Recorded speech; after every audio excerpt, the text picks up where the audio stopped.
Happy February 4th.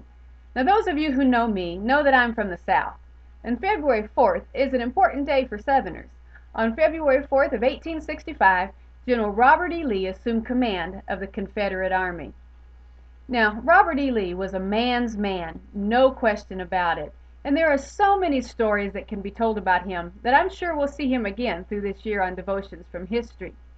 But for today, I'd like to share just a little fun story about him. Toward the end of the war, meat was very scarce in the Confederate camp, and the general's diet typically consisted of boiled cabbage. But one night he was having some guests, and out with a tray of boiled cabbage came a piece of meat. Well, of course, the guest, showing deference to the great general, passed on the meat, and the general, being a gentleman, would not have eaten the meat in front of his guests, so it went back to the kitchen. But the general fully intended to see that meat again the next day. And when lunchtime came the next day and there was no meat, the general asked the servant where it was. And the servant said, "Oh, General, we ain't got no meat. I just wanted to make you look good in front of your guests. I borrowed that and had to return it last night.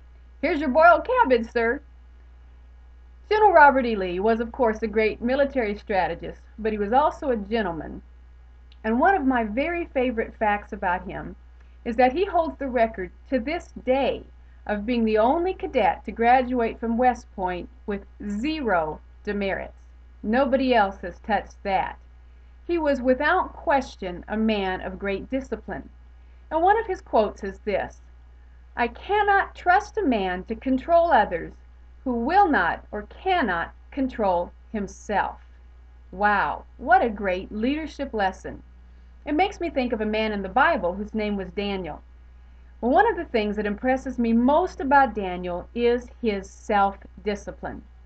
Of course, we all remember in chapter 1 how he had discipline over his body when he refused to eat the delicacies from the king's table and instead ate the things that he knew was best for him and the things that he had been taught was God's will for him.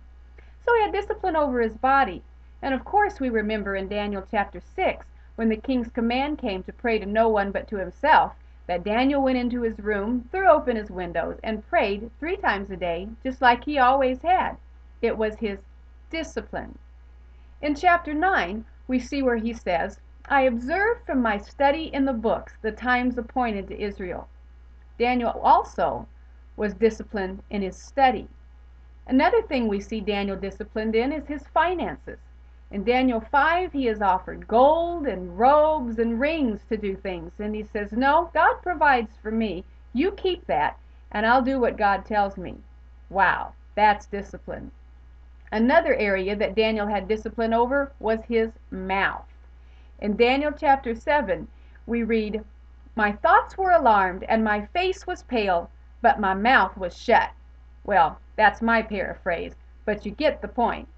He was disciplined over his words. And one of the hardest areas to discipline we see in Daniel chapter 8, where he says, after his vision, "I, Daniel, was alarmed and exhausted for days. Then I got up and went about the king's business." Wow. He had discipline over his emotions. No matter how he was feeling, he got up and went about the king's business. What great areas to discipline ourselves in! In our physical body, our prayer life, our study, our finances, our mouth, and our emotions. Like General Lee said, a man that can't be trusted to control himself shouldn't be allowed to control others. So there's some leadership lessons for you from 2 great men today, Robert E. Lee and the prophet Daniel. If you want to be successful, if you want to be used by God in leadership, you need to learn some self-control. We'll see you tomorrow, where we'll learn about a really neat guy who invented the loop-to-loop roller coaster. See you then.